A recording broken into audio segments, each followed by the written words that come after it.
Welcome to a new episode of Outside the Panels with your host, Johnny the Machine Hughes.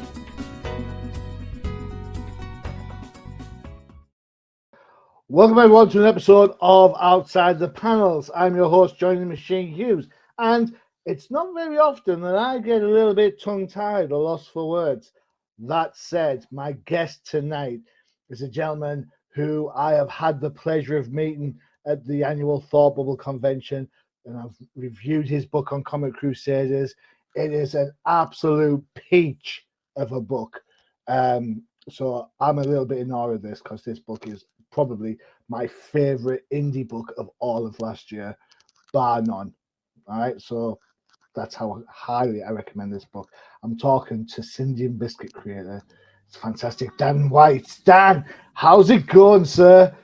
Hey, good to see you, Johnny. And that was a very nice. I've never had such a nice introduction. I'm blushing. I'm not. Oh man, honestly, in my day job, it's all I've been talking about today at work. Yeah. It's like I'm speaking to Dan White, and everyone's like, "Who?" I'm like, "There's a book. There's a book." Instead of me waxing lyrical about the book, Dan, why don't you tell everyone what's Cindy and Biscuit all about? So, Cindy and Biscuit is it's an all ages comic that I started doing probably over 10 years ago. Started self-publishing it, and essentially it is a book about a little girl and her dog, and they are sort of best friends, and they fight monsters and aliens and all sorts of paranormal nastiness in their kind of back garden and in the woods behind the house and wherever they go, really.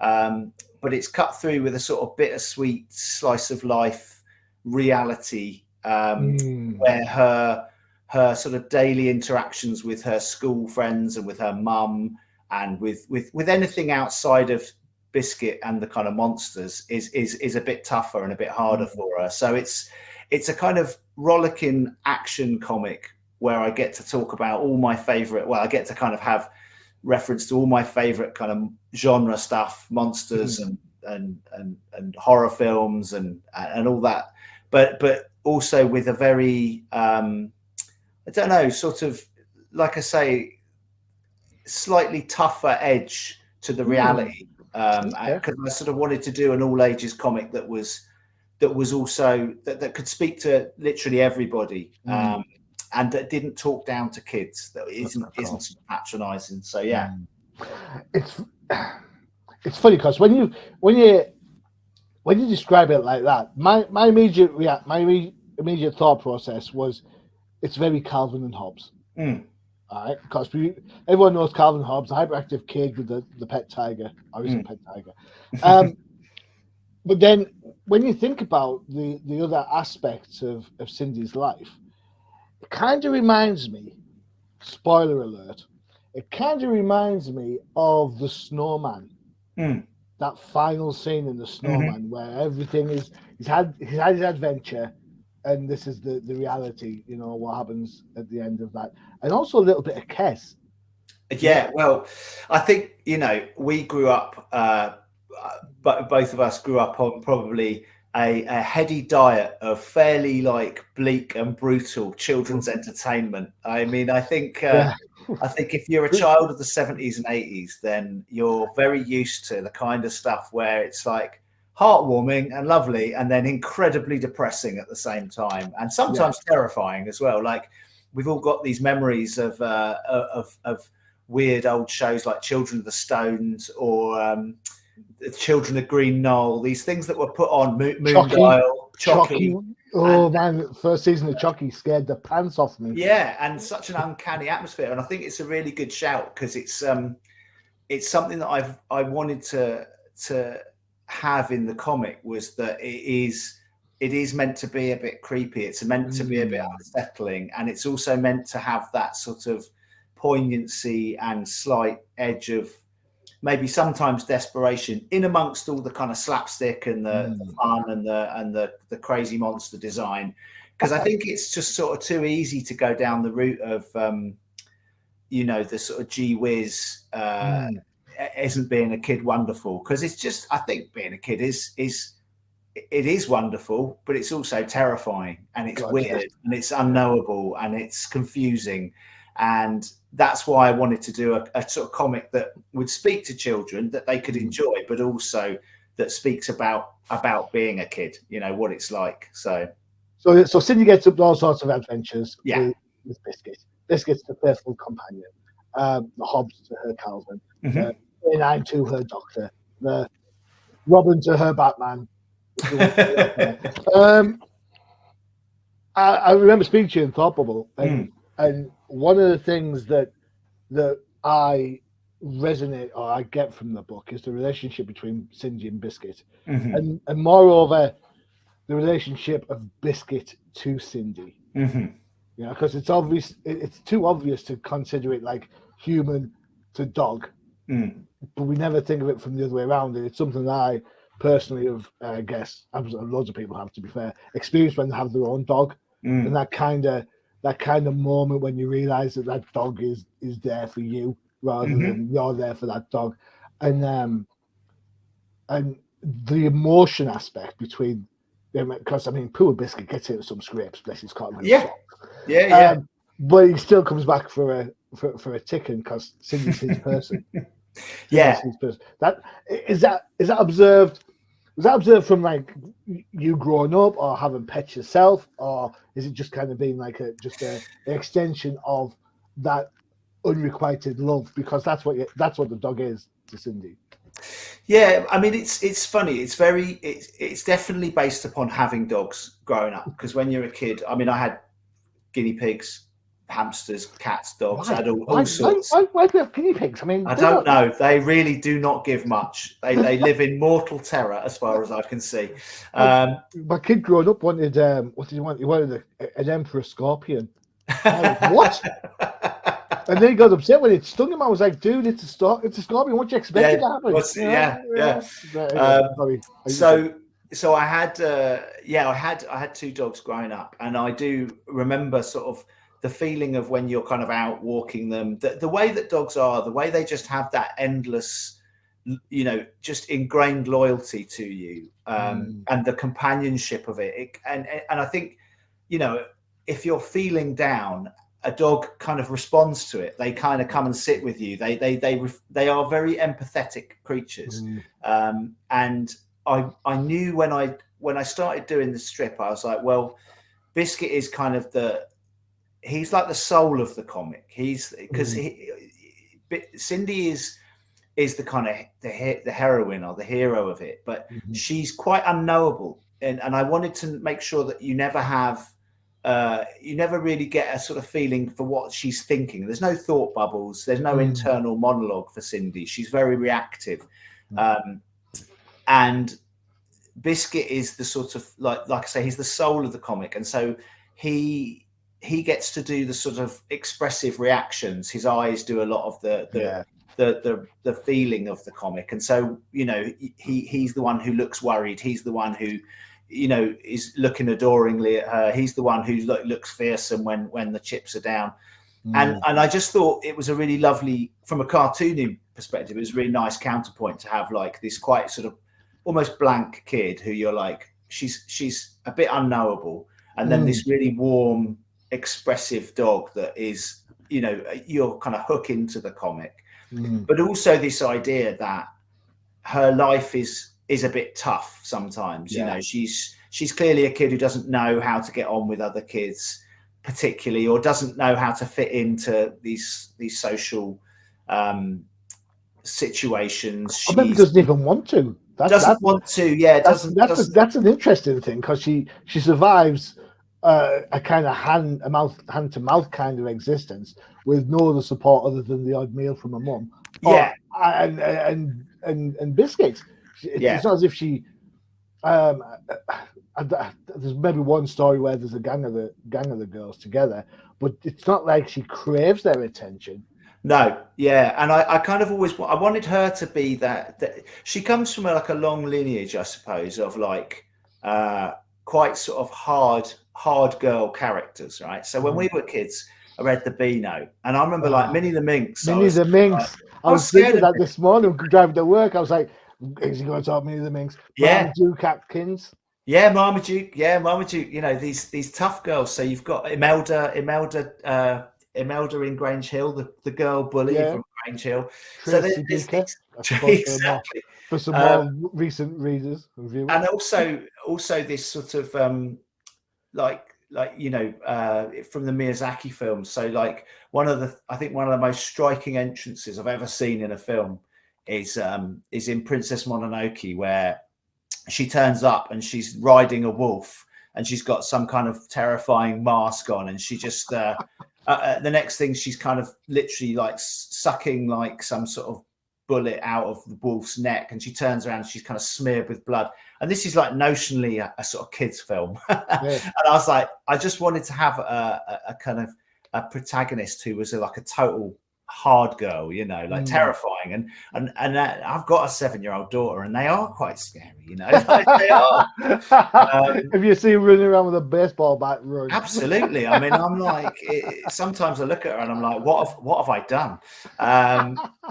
So, you know, like I thought that, you know, Minnie the Minx is kind of like is in a way the sort of starting point, which is why she's got that stripy top. It's my little nod to Minnie. Oh, really? I didn't spot that the first time around. Yeah. I can see it now. Yeah. And then, you know, you go all the way up to, like, I'm wearing a t-shirt now, like Tank Girl and some of these kind of iconic anti-hero sort of characters. And I just wanted her to be in that lineage of that. So yeah, that's why she's because she's a hero. She, as the book says, you know, Sinji and Biscuit do save the world. Yeah. But it's interesting because the juxtaposition is, without Biscuit, she's the villain. He's like the counterbalance to kind of keep her on the maybe not the straight and narrow, but it gives her that relationship that she's missing anywhere else. And you know, and you only get that from animals. Totally. And you're right, because I mean, it sort of viewed in, if you were to take the sort of point of view of other characters in the strip, you know, her teachers are kind of exasperated by her because she's constantly being, you know, almost accidentally naughty and disruptive. She's clearly not particularly gifted or that interested in her schoolwork. They don't believe her when she tells her these kind of fantastical stories about stuff. So she's kind of stopped trying in a way. Some of which are true. Yeah. And her friend, you know, her peers kind of don't really, they just think she's weird, and they kind of tell her so. She gets kind of a bit bullied, and she has this fractious relationship with her mum as well. And I thought, you know, it's an interesting one because some people read it different ways, and I've always kept it a little bit, you know, ambiguous. Exactly, you know, there's no dad around. That's just the case. You get the feeling that her mum's probably quite hardworking and pretty tired, and she has a kid who is, you know, can be problematic and bothersome. And so, you know, I think it's one of those things where it's like I didn't ever want to have an outright villain, really. But, you know, but at the same time, just give her this kind of slightly tough existence that she exists within, you know. Just whoa. Technical problems. Technical issues, yeah. We don't normally have technical problems in the same country, but there you go.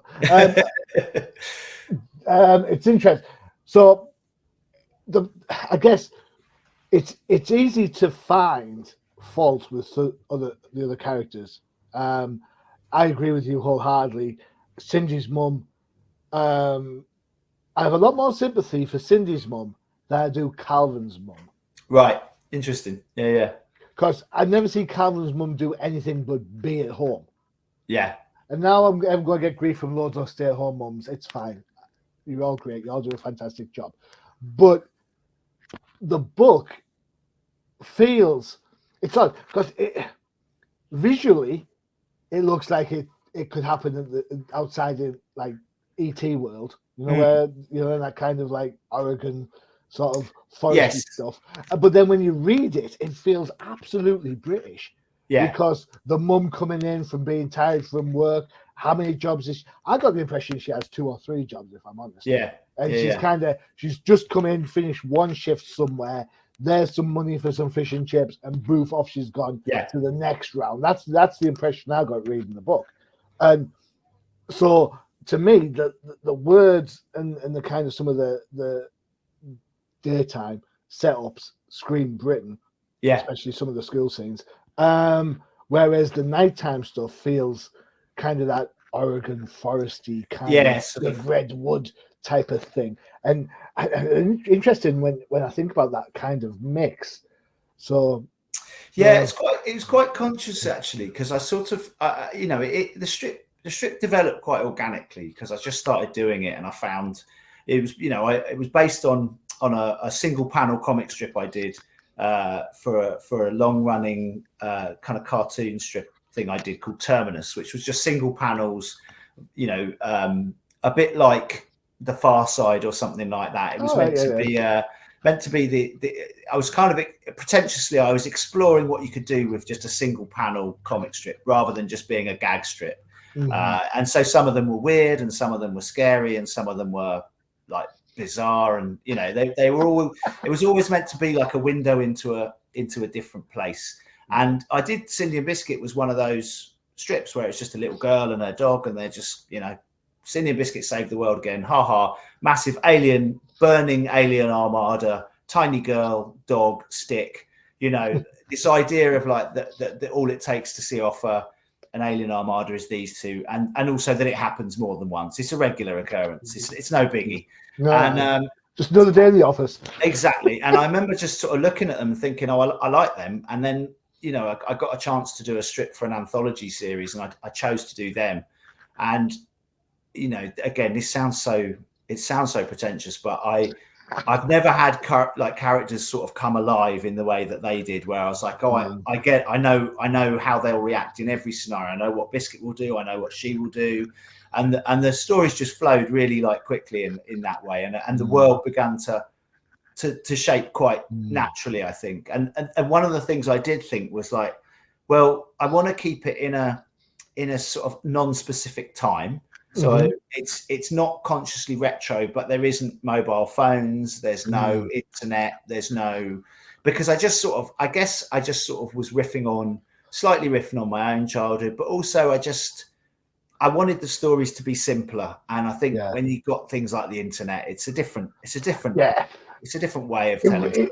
It reads 1980s to me. That summer holiday feel. So for everyone who doesn't know what we're talking about, in the UK you get 6 weeks off in summer. Hey. And it is the best time in the world, because basically this is when you get up late, you eat crap food, and you go exploring. Now for me, that meant exploring the woods and fields of rural Staindrop in the northeast of England near Barnard Castle. So a lot of the foresty stuff that you see in the book appeals to me, because I'm like, that could be Bathwood, where I got kicked out of more than once because you're not supposed to be in there. But don't tell anyone. Right. You're free now. Yeah, screw you, Lord Barnard.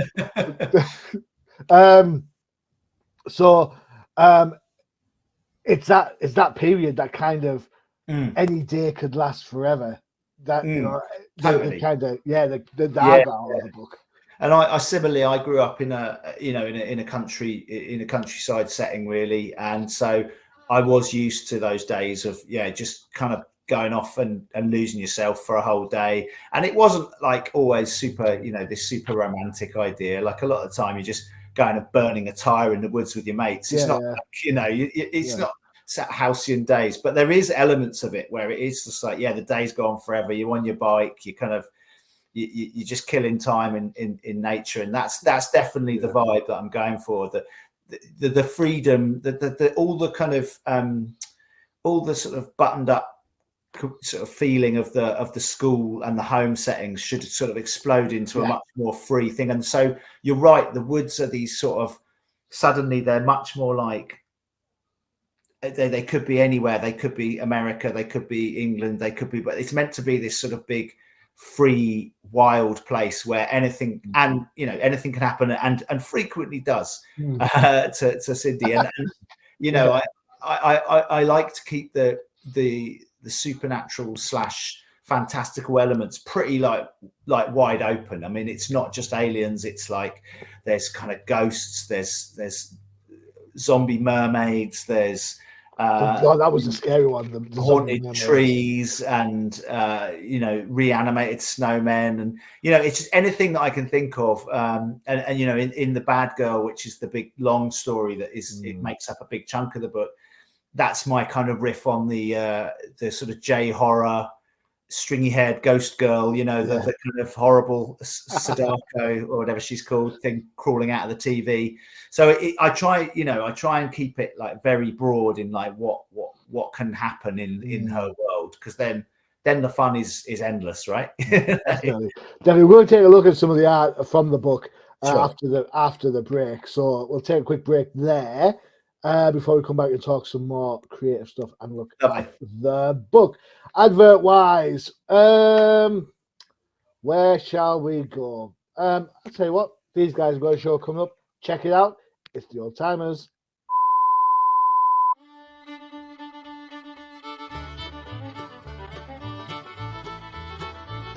Do you want to find out what makes the professor do his happy dance? Check out the Old Timers Comic Book Show, only on the UCPN.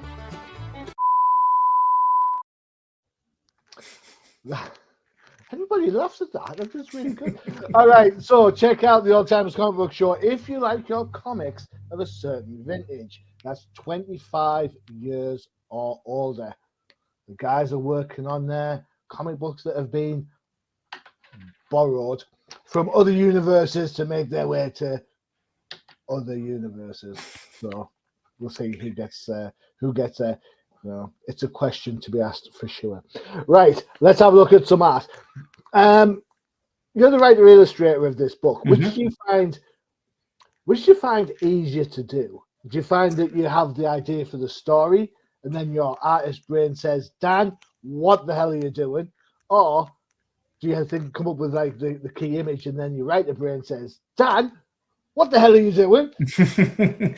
I guess I'm probably led more visually. I think. Okay. I think I start. One of the things that I think the strip is kind of strong in is it's got kind of really clear storytelling. It's not too wordy. It's very visual, and I like the idea that even if you can't read the words, you can probably tell what's going on largely in the story. So I definitely think visually. And when I've written stories, they tend to be, I don't do a kind of full script. I'll do almost like a very, very rough breakdown of like, this happens, then this happens, just some key beats that I know I want to get to. But then I tend to sort of doodle it out almost. I will sit and I'll rough out like what I think it should look like, and there'll be certain kind of key images that might have kind of triggered the story where I think, oh, I've got to have that. That's got to happen.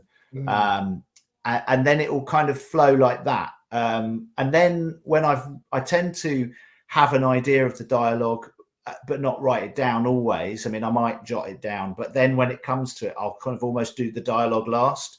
So it's a funny method, because I know some people they have to start with a full script ready to go. But I think when you're a writer artist, it's not always that kind of separated. It's a bit more of a, I suppose, a mixture of the two at the same time. So yeah, collaboration.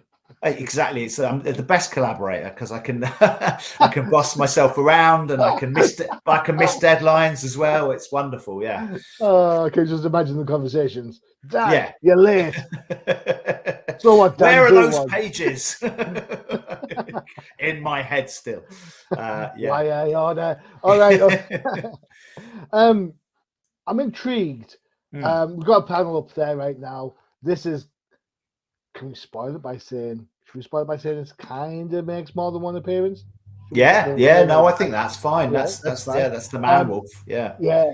At one point I thought it was Biscuit's dad. I was like, what? What's this? Well, there's definitely a bit of a visual echo, I think. Yeah. It's interesting. Throughout the book, different chapters have different hues. So, for example, this chapter has like that kind of mint pale green. Mm. Later on, there's a little bit of a pink element goes through. Was this a constant like a choice for you? Is there a meaning behind these colors, or is it just to differentiate one chapter from another?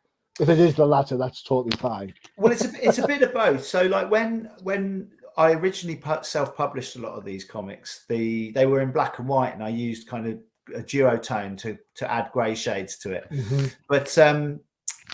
But when Oni Press, who are the publishers of the lovely actual collected edition, when they picked up Indian Biscuit, we decided it would be coloured, but they thought full colour would maybe not. It would look nicer with kind of this huge tones, and I was up for that, because one of the things I wanted to riff on was the annuals of our youth. So again, yes, I British, know, British these are the readers. hardback annuals you get at Christmas. You open up and like all the colours being taken out. It's just like So you get these kind of orangey or green tone strips, and it was like, it was just very evocative of that. So I wanted to have that sort of, and it was also a way to separate the stories out. So, but then once I'd agreed with my editor on the we sort of said, like, let's get like four sort of separate palettes to work from. Then I just went through and I sort of worked out the order of the book, and also worked out which hue I thought would suit the strip. So if it's kind of snowy one, then it's got that blue tint. But if it's more of a sort of summer day one, then it's got a kind of green and yellow, lemon and lime thing. But one of the interesting things is the big story in the middle of the book, The Bad Girl, which is this sort of heart of darkness. It also contains the secret origin of Indian Biscuit. It's like a big story about her confronting this sort of evil in the woods that's been ruining her life, really. One of the things that happens in that, and I'm not going to spoil it, but there is a big change halfway through that story. There's a complete change of location. And one of the things I liked was that I could use the color tone to have it change midway. So suddenly you get this feeling that she's in a different place by switching the color palette. And that's a kind of little, Wizard of Oz style thing, where it's like, with a change of color comes a whole new world. So there was things we could do once we'd agreed on that limited palette that give it a real, I think, nice evocative feeling. It's funny because I did not even consider the fact that it's British annual time. Right, now you see it. No, I know I see it. I'm like, of course it is. So the way this would work I'm sure people have seen these. You get half a comic strip at the beginning of the book, then you get some text articles. The middle bit's always the color bit, and then you go back to the black and white stuff at the end, or the sepia color, or whatever is going on. So honestly, it's just so clever. I've got to ask some inspiration for Biscuit. I was telling my friends at work, Paul, who is a muso, and I often say to him, there's lots of correlation between music guys and comic guys. It's just the same sort of kind of genetics, if it is a different topic. And I showed him a couple of the images. It was like, do you know what this reminds me of? I was like, what? I'm curious. Because the dog, is it not rhubarb? Yes. Well, look, listen, that's a good shout. I mean, I absolutely loved Bob Godfrey cartoons when I was growing up. So Bob Godfrey was like a British animator who was like a total renegade, really. He was like a one-man production company who, when you had all these American cartoons, there was like people like Bob Godfrey doing these weird British ones, and they always had this completely DIY feel, but they were like anarchic and brilliant. So Rhubarb and Custard was a cartoon that Johnny and I would have watched when we were growing up, which was absolutely amazing, about a cat and a dog. And Rhubarb was kind of a green dog, and Custard was a pink cat, and then there was all these kind of mental birds that were there, and everything kind of shook and was like really but absolutely, like, I think there's a strong dose of rhubarb in Biscuit. And another origin that I don't think many people might go, oh right, is the eyes of Biscuit have quite a similarity to Cerebus the Aardvark, which because I think, you know, I mean, Cerebus is like, I don't even know now what the legacy of that comic is, but for a while it was like, you know, the sort of the hallmark of independent publishing. Yeah, it was a pinnacle of indie books for and Dave Sim, Turtles. You After know, that, it was like, you know, whatever comes across. Maybe some kitchen sink stuff. Yeah, I think like also Dave Sim, you know, quite a problematic character. You know, clearly had some sort of manic episode or something, and started spouting a load of very convoluted, strange, and somewhat misogynistic claptrap that lots of people went, no thanks, and understandably so. But what you forget is that Dave Sim is one of the greatest cartoonists probably ever to work in the medium, and Cerebus, the actual kind of character, is such a beautiful piece of cartooning because he uses great big expressive eyes, hangdog kind of look to do loads of heavy lifting in the strip, especially early on. I mean, it gets a little tedious later, but yeah. I never liked the lack of feet.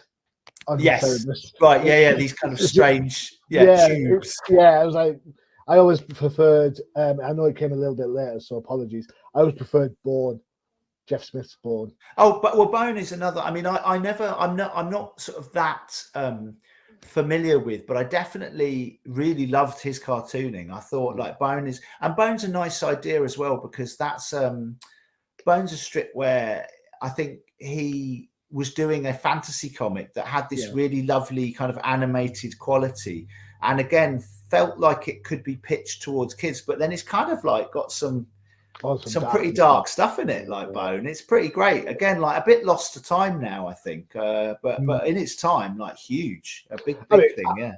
I wouldn't like to say that the old timers have covered Bourne, but they have.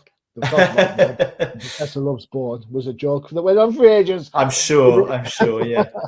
British humour at its best. We have some more pages to have a look at. Where we at? So this is kind of the example I was talking about. There you go. You've got your hues of pink coming through now. With Groot going all badass on everybody. Yeah, I really enjoyed drawing that monster. Like that was a lot of fun. He's kind of like a strange fungus monster that has a sort of slightly golem-like quality as well. You know, this sort of lots of fun. Really enjoyed. And one of the things I love about the strip is that it has all this kind of poignancy and this kind of creepy atmosphere and all that stuff, but occasionally it has these amazing like kick-ass fights as well. And that's where I try and bring in some of the kind of kinetic imagery from like manga comics because you know, I think you've never really lived until you suddenly kind of, you've been reading like, you know, British and American comics, and then suddenly you pick up something like Akira and you're like, wait, what? Whoa, hold on a minute. There's like 12 pages of buildings collapsing, or there's like a bike chase that goes on for like half a book. And you just kind of, you know, one of the things I like to do is have these action sequences that kind of stretch out in Indian Biscuit. So you've kind of got this slightly, like I say, this intense stuff going on, and then suddenly it's just like, now let's relax into a really good fight scene, a really nicely choreographed fight. I've tried manga so many times, and it hasn't really taken yet. I haven't found my one yet. The kind of like, I mean, I remember Battle of the Planets. Do you remember Battle of the Planets? Well, of course I do. Yeah. Princess was one of my first crushes. Right. Yeah. Every time I try and watch anime, my wife's always like, "Why are all the girls wearing short skirts and thigh highs?" I'm like, well, there is the problem. There is that problem where you're just immediately accused of all sorts of things. Yeah. But yeah, I'll watch this later then, my dear. So, oh man, this reminds me of the leaf monster in Calvin and Hobbes. Yeah. It's just the whole thing just absolutely made me grin from ear to ear. And it's this, you have those crazy, like, really dark moments in your book where it feels the nightmare scenario that Cindy's in is part of her somehow. Mm. And that's what it's supposed to be. It's supposed to have that kind of moment of, is this an inner turmoil thing? Mm. And what I think you're very clever in doing is you don't actually address that directly. Mm. So there will never be that concluding snowman scene. Yes. It's like this could be something that's part of Cindy, but we're going to confront it now, but we're not going to talk about it. It's done. Is it done? And then it might come back, as people's fears tend to do. Yeah. And then of course you get to play with the slapstick like this, which is just yeah. Well, I did one of the things I think I like using the strip for is sort of a bit of formal experimentation, like telling stories in different ways. And one of the things I did was a whole bunch of strips that are just one page. So the thing about a one page strip is I find in general, like limitations sort of engender creativity. So if you set yourself a limitation, it will, and then say, well, how am I going to tell an exciting story in one page? And that one you showed is kind of 6 panels. It's very old school. I don't think it's fine. People can buy the book and then they can really get it down. But it's a very sort of slapstick, as you say, 6-panel sequence with a lot of repetition, but it also gets to the heart of the characters really nicely. It's just like, in a fun way, they're just like, they just bother stuff. They like, they bother the this little thing that eventually turns into a huge monster, and they're just essentially poking a dog poo that suddenly turns into this giant monster. Yeah. And then of course the punchline is they're just back for more. They're like, yeah, well, that's as you do. And it, it was a really nice way to do these strips with like one page limitations. So it's just another way that you can explore aspects of their world. There we go. And again, it's like nice to do a more traditional strip there. It's like it's almost like side on, proper newspaper style, and indulge my love of I guess things like. When I was growing up, another thing that I adored and isn't, again, uncommon, but like Chuck Jones cartoons, Daffy Duck. One of my favorites. I mean, I love Duck 'Em Up, which is the one where it's the creator is messing with Daffy, which blew my mind as a kid. Absolutely blew my mind. Kind of scared me a bit, actually.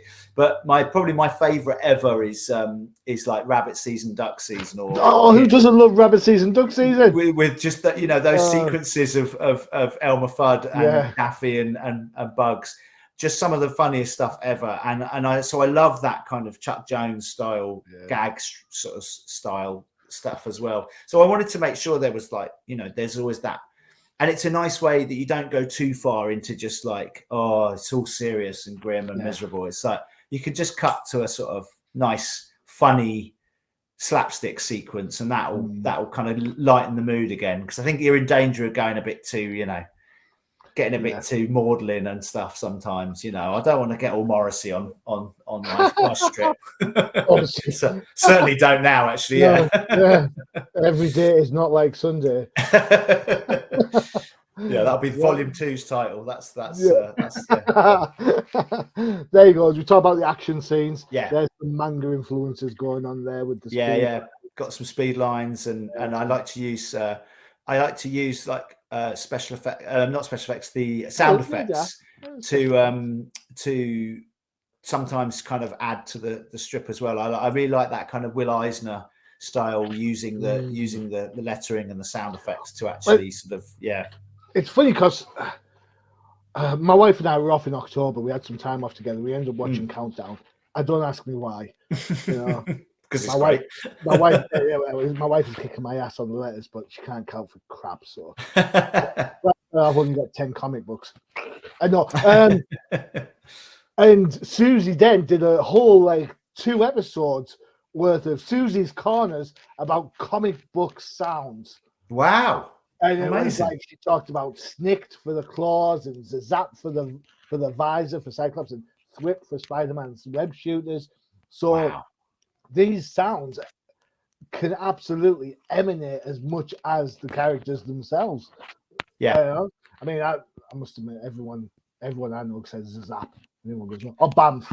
Banff is another for some reason. Yeah. I imagine that Susie Dent talking about comic book special effects, sound effects might be some sort of peak moment for certain kinds of nerds. I think that's like... It was, to be honest, it was great. We've fast forward through Susie's words of the month every time since then. So that was the highest. Yeah. The way she says, this one's about the origins of the word. Sorry, Susie, we love you really. This is the panel that made my friends think of rhubarb. Yes. Okay. Yeah. The sort of frantic energy of that. Yeah. That's one of the earliest. That's probably the first.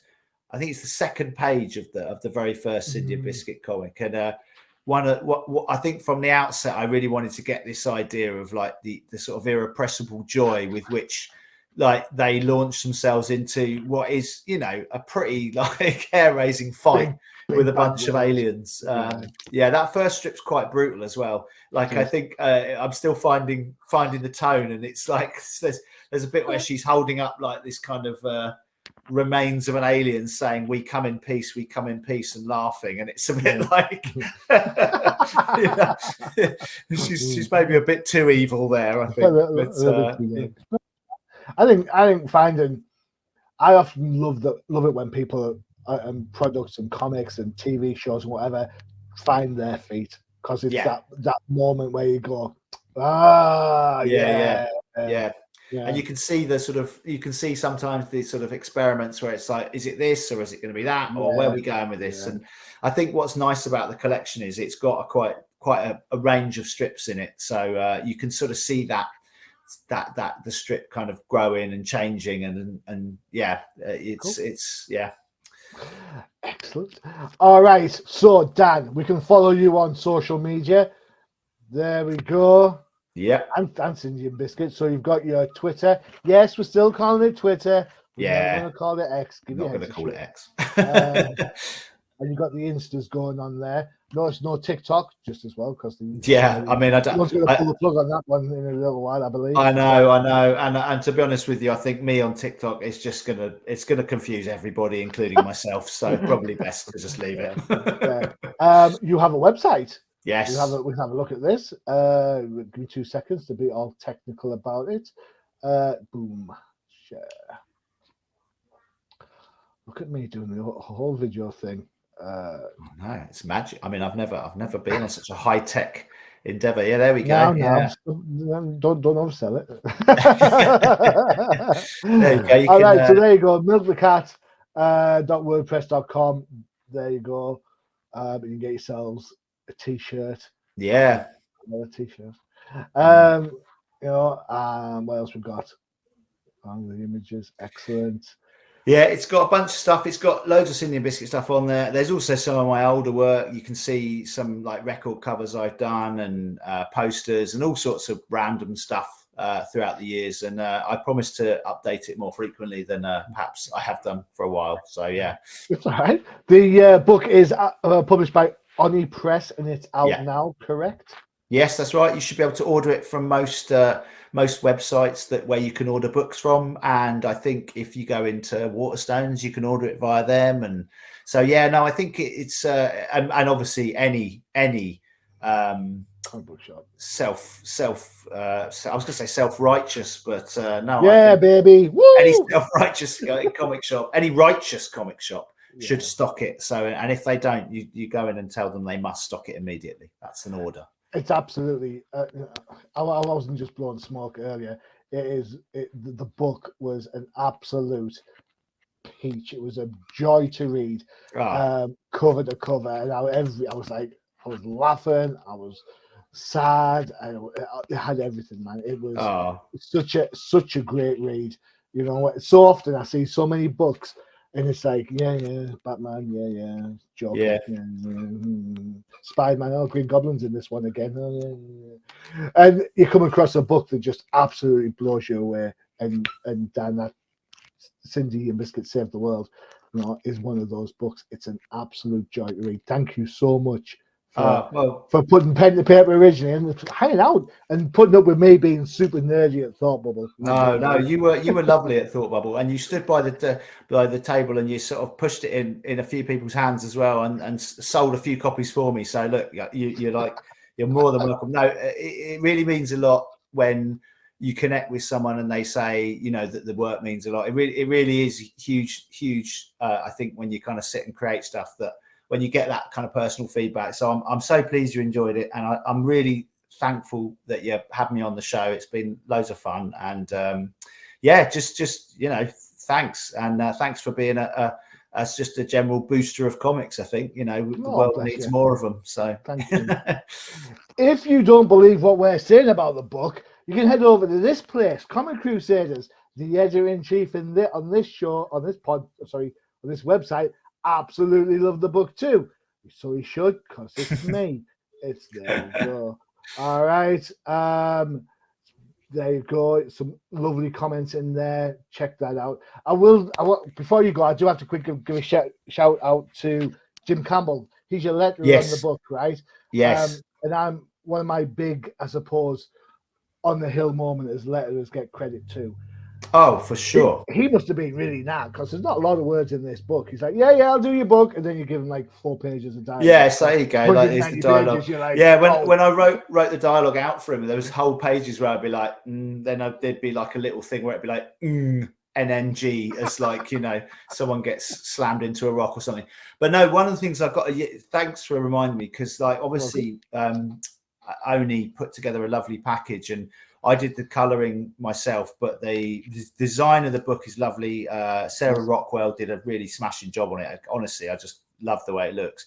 And in particular, because I was like, the lettering has always been a weakness. It's always the last thing I want to do is do lettering. And handing over that to someone else, I was like, I hope it kind of looks okay, because it's going to be a bit weird having this sort of someone else's. And Jim did an absolutely amazing job. He's done a bunch of beautiful logos for the stories, and he's totally come up with a font that absolutely matches the tone of the comic. So yeah, absolutely over the moon to have such a talented collaborator. And he was and very chill as well. He's been very nice, and but it's said nice things on social media. So yeah, big shout out to Jim. I think I wrote on my review, Jim Campbell keeps the could be a kid's comic vibe going with a range of lettering covering the cast of characters. And yes, lovely stuff. Yeah, it's honestly absolute.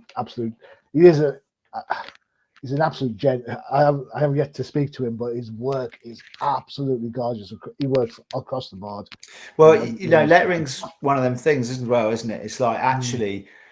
You don't know, you almost don't know it until you see bad lettering, and then you're like and then you realize it's Todd Klein, Tom Frame, people like that. There's letterers from who from my childhood who I'm like, they're the unsung heroes for sure. Tom Oskachowski X-Men books used to always like made that book seem so cosmopolitan. Yes. I can't remember who the letter is on the Howard Chaykin.